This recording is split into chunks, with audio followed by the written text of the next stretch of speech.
XT, even though much more difficult on hard mode, actually has one less thing to worry about on hard mode, and that's the adds. The normal abilities the boss has though are enhanced during hard mode and cause considerably higher amounts of damage and disruption to your raid. This is a one tank fight and as many healers as you can comfortably get through tantrums with. This would likely be 4 for normal and 5 for hard mode, but that's not to say you can't use 4 healers with organised cooldowns, because organised cooldowns for hard mode you will likely need anyway. There's 4 trash piles in the room, 1 in each corner. Pull the boss either to the left or right side between 2 piles, so during the heart phase the adds come from the furthest trash piles as possible. Find locations for the 2 main abilities, which are Searing Light and Gravity Bomb. Searing Light, as you would expect, is a light glow on the character, and Gravity Bomb is a shadowy light around the character.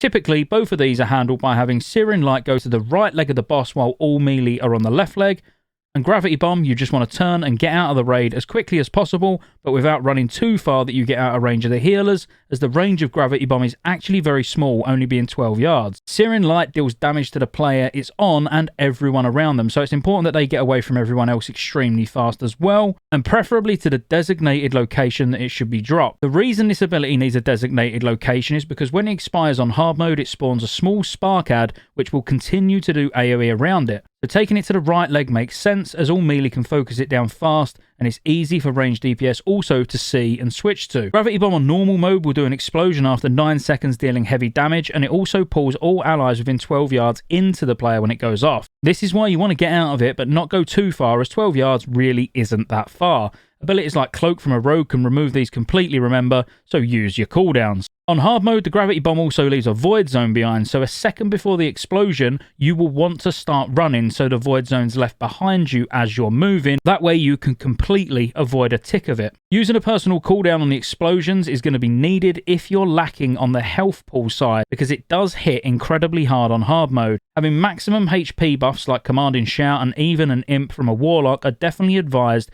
to anyone going for hard mode XT with tier 7 gear. Final ability, which is casted once a minute, is Tantrum, which AoEs the entire raid for well over 100% of your maximum health over 12 seconds. With 2 Paladins with Divine Guardian, you can use a D-Sack for every Tantrum, but it won't last the full duration of the Tantrum. So using personal cooldowns when D-Sacks drop, or having extra Paladins to roll them back to back is extremely useful. Either way, you want cooldowns on every single Tantrum. Personal defense cooldowns should be used on as many Tantrums as possible where you haven't needed to use them to survive a Gravity Bomb. Now you've pulled the boss into position and understand the mechanics, how do you activate hard mode? Every 25% HP the boss loses, XT then goes into a heart phase where you switch target to the heart, which takes double damage, and it will need to be killed to start hard mode. During heart phases, adds spawn from the trash piles furthest from you and will need blowing up by your ranged DPS, and the pummelers, which are the larger mechanical mobs, will need picking up by your tank or off tank. I actually find XT normal more comfortable with a second tank,